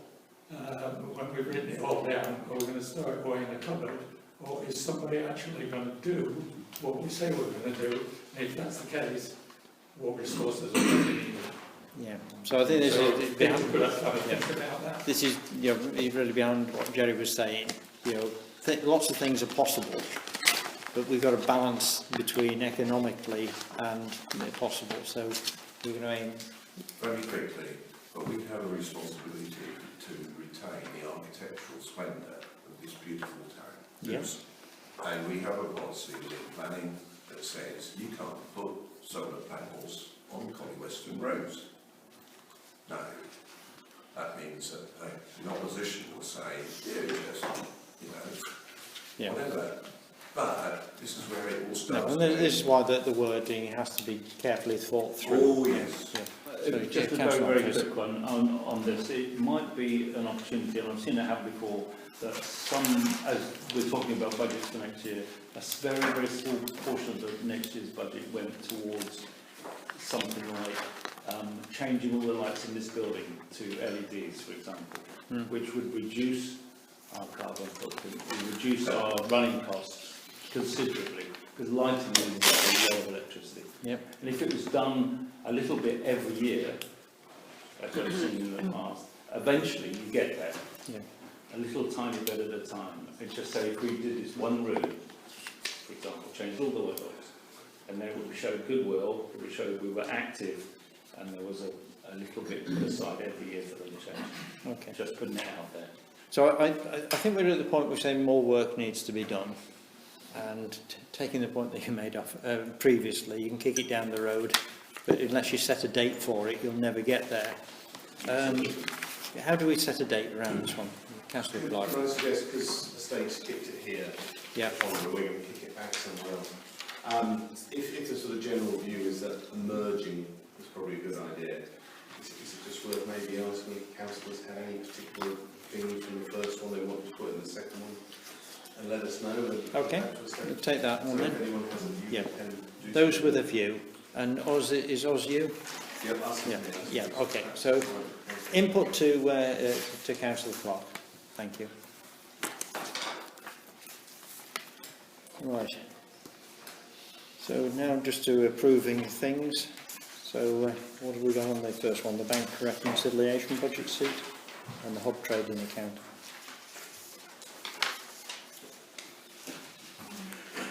Well, I haven't looked at the accounts, and all of it go to me. Okay. The only thing I will say is that when we look at PDH and so on, we should be looking at the hub as well, which is a source of loss. Yes. And that should be included. I totally agree with Malcolm, but we have actually had this problem, conversation before about the hub, and most people now think there's a community benefit, and almost at every meeting we have, it's totally ignored about the losses, which again I think is wrong, but if it's a community benefit, well then we have to see what the cost is, whether we decide to subsidise it or not. Well, I agree with you. Yeah, so it should be. I'm with all these things. Not subsidising it. Well, it's a decision we have to make rationally based on. Yeah, we do. And whereas the two big things, it's very hard to get them into profitability, I believe, as you do, but it is possible to get the hub into profitability. Well, I think it's time for a proper... With goodwill, yes. Yeah. Okay. So what are we going to do in approval? Is this a voting Propose, thing? yeah. Yes, okay. So do we propose we accept those? You got a proposer? Yeah, Councillor Stagg and seconder. Yeah, okay, Councillor Glenn. All those in favour? Right, it's unanimous. And then is that straightforward? The payments for September, is it next? Yes. Yeah. So the schedule of payments for September as presented. What about the quote for the trees? That's next. Oh, sorry, we're not. I thought we'd done that. Sorry. We're a great double acting, aren't we? Yeah. Payments for September, excluding trees. Yeah. Okay. Okay. Proposal there from. Can I just check? Yes, sure. Did we approve the finances for July and August in one vote then? Well, I thought we had, but... Yeah, okay, just checking, checking. Fine. September then, we got a proposal from Councillor Glenn, seconder, you're right, from S Oaks. Right, all those in favour? Okay, that's unanimous. Right. And finally, to approve the quote for the trees work as described by the tree surveyor. Any discussion? Is this the only quote we get? Oh, no. Say that again, sorry. Is this the only quote we get? For this work it has been, but it was spoken about at one of the estates meetings that maybe for the other work we may obtain some other quotes. This is the chap that they've used for quite some time, and these works here are quite urgent, so Okay. yeah. So I think behind that question is it is good practice every few years, isn't it, to double check your favoured supplier, but you don't need to go out for quotes on every single job, otherwise you never get anything done. Yeah, so I'd just say that personally I've had to use Nen Valley trees more than once in my garden, and I've always found them to be very reasonable. They do what they say they're going to do when they say they're going to do it, and I certainly think we should look to ask them to quote in future. Yeah. So it's very difficult with this sort of quoting. Is you can get somebody who's cheaper and he's dangerous, so you do have to be careful. Okay. So a proposal for that one? Yeah. Councillor Clark, seconder. Councillor N Oaks. All those in favour? Yeah, that's good.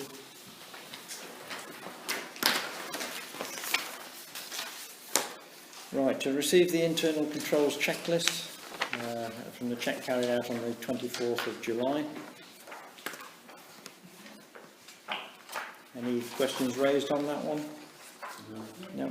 Okay, so proposer. Oh, we just received, all right, so nobody wants to propose that one then. Right. To approve the sale of land off Colm Close subject to advice received. Now, we've talked about this a lot, but any more discussion?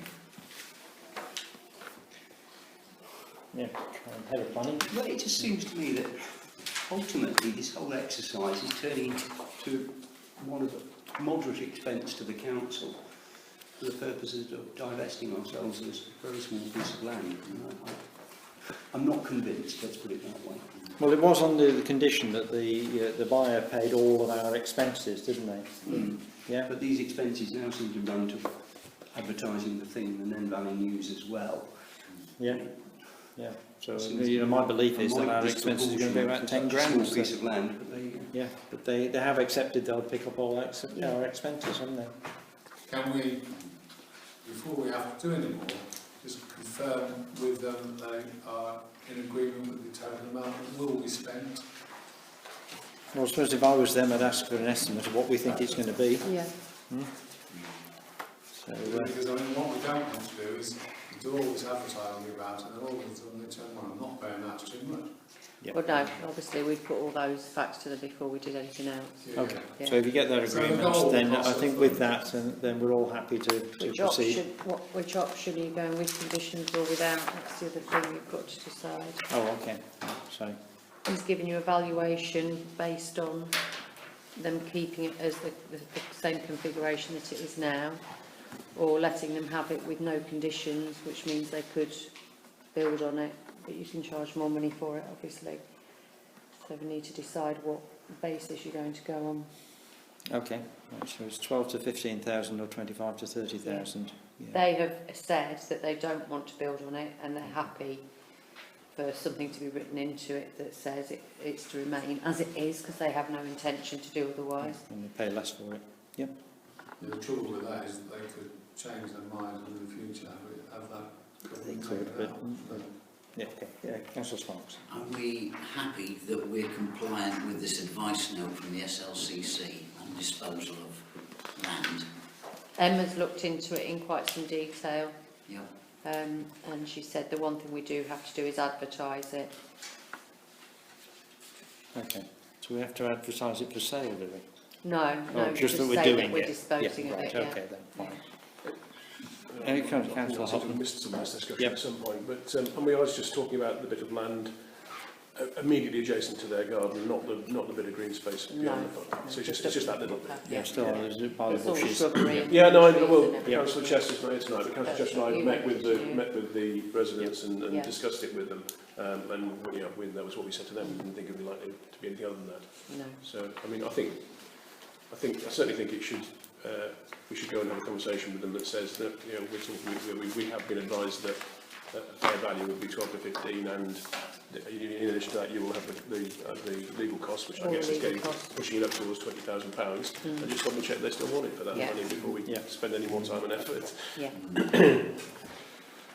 And personally, I don't care whether they want to build on it or not. So if they want to give us the higher value, I agree.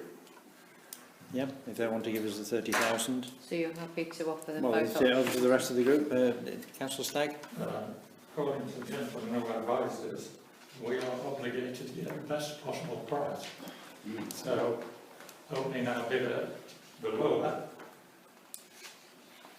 Yeah, so it's about... I don't think. Yeah. I mean, the interesting thing, if it came to our planning committee for an extension and they refused it, it would be an interesting complication, wouldn't it? Yeah. Okay, so take that point from Councillor Clark. To me, it just seems ironic that we're supporting open space and flat field, etc., to then sell it as possible building land. Okay. They'd be very clear they don't want to build it, so I think the restriction is a sound compromise. All right. Yep. Okay, so with that, we need to take a vote on that one? Yeah. Yep, okay, so we take it, a vote that we sell it with the restrictions on it. Yep, all those, the proposer then is Councillor Clark, and the seconder is Councillor N. Oakes, and all those in favour? Oh, right, interesting. I think we should be sold without the restriction. Okay, so we didn't pass that one, did we? We don't know yet, do we? We haven't seen how many voted against. Again, sorry? Okay, yeah, sorry, you're quite right. Yeah, so all those against? So 4 against. Carried in favour. Yeah, we're just in favour. Yep. Okay, so fine, it's gone through then with the restrictions on it. Well done. Sort of, yeah, I'm getting depressed then.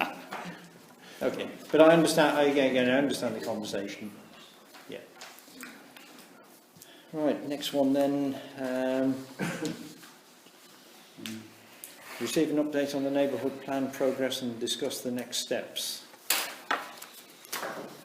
Okay, well, basically, the plan is now at the examiners, and that's it.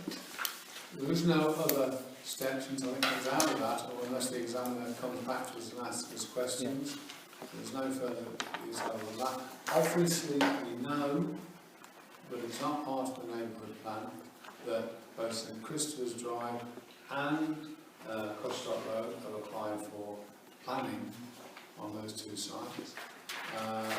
And you'll probably all know that the working party, especially with Ian and William and Tony, have gone to great lengths on our objections to both those 2 sites. But they've been done separately to the neighbourhood plan, because obviously the neighbourhood plans have been submitted. And that's really as far as we've gone. There is 2 meetings with the ANC, one at the end of this month, which is about planning, which Phil Stern is in, although he's not allowed to take the chair because of his bias towards the neighbourhood plan, which we must send somebody down to talk and object to these sites. And also later in early October, there is another meeting to do with the local plan, which we must be there again to make sure that our interests are forthcoming in any discussions that we have on that night as well. We don't know what those discussions will be, because until 7 days before that meeting, we have no idea what the agenda will actually be on. But obviously Jake Voles will be filling us in on that as well. So that's really all we can do, isn't it? There's nothing else, is there? We've obviously put everything in the need, well, we've tried to do the need, we've done the advertiser, we've done all the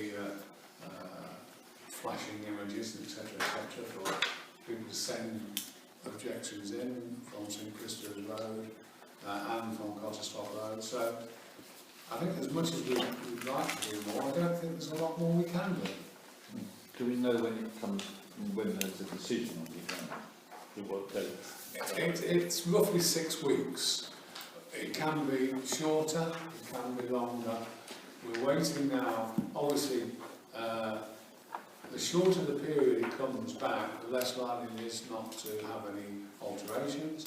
But we're also minded that we might have to change the plan slightly to what the examiner wants to see in the plan.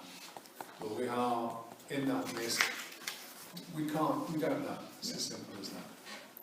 Do you know, Peter, if we have any way of requesting a review with the examiner or an audience with him? Yes, we can, but only when he's actually said something to do with the plan. So we can request an interview, a face-to-face interview with him on specific points he raises, if he raises any points. No, only, so we can't tell him now that we would just... We can't tell him now, no, we have no authority, because he is an independent... Yeah, we understand that, but ENC have spoken to him. ENC have only spoken to him in the fact that they've sent the examination report down to him with all their comments and other people's comments and our comments to do with their comments down to the examiner. So he has all the paperwork there, and he has to read through them all. Okay, right. Councillor Snell. Question. If he, God forbid, turns it down or has some objections, in what time scale have we got to go back to him?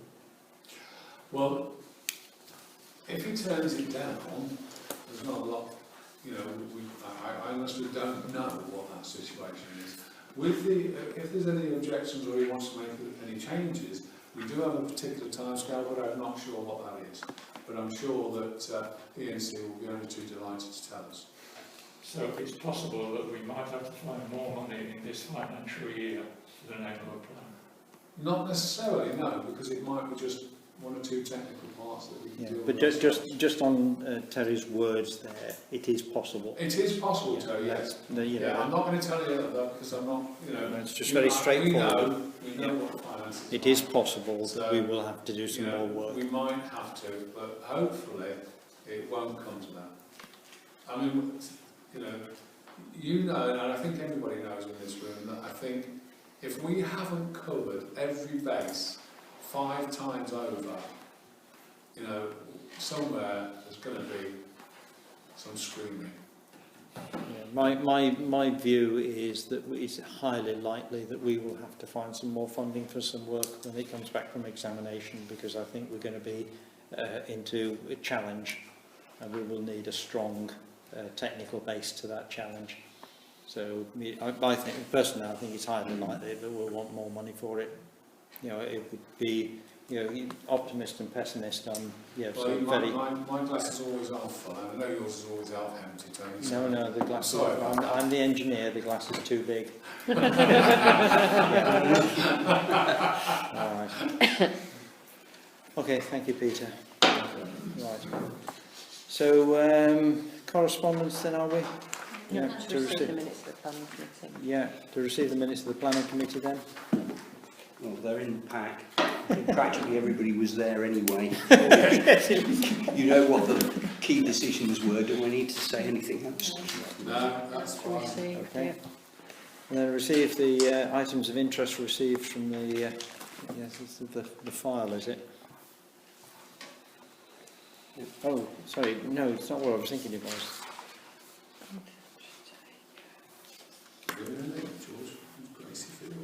Yeah. It's just received, yeah, okay then. And then information on the historical promotions and events management. I saw that, it's quite complex, not complex, it's comprehensive. Yeah, it's good. I think Paul, always going to have to do with all that, aren't you?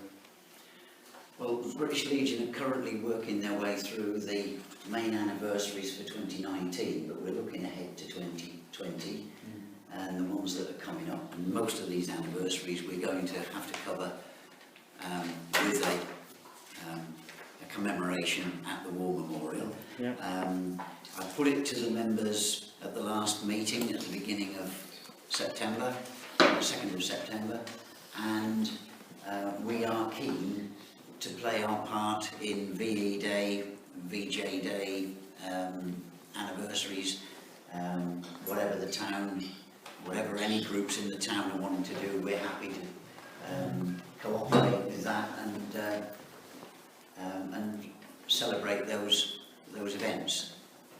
Okay. I don't think we can say any more at this stage until we know a bit more. No, okay, well thanks. It was a comprehensive group of documents, and I'm particularly fascinated by the link with the VE date and the neighbourhood plan being approved. Well, we've submitted it on find them on the beaches, yes. Well, we submitted it on D-Day, and we got the examination just about the time of the relief of Paris. So the VE Day is very appropriate. All right. Thank you. Thank you. Going back to the neighbourhood plan, sorry, I did forget. We have been in contact with the reporter and with the Evening Telegraph. We sent emails and they'll do big articles about our neighbourhood plan and the fight against the two sites we've got running and ENC. Okay.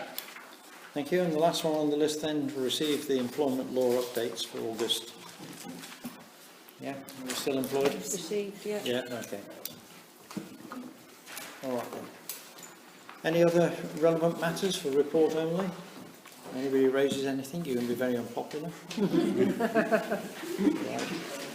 Right. I do apologise for my mismanagement, but it was a big agenda, and I'm pleased. We're getting used to it, Tony. Yes, I know. I'm being supported well, thank you. All right. Okay, so declare the meeting closed, thank you.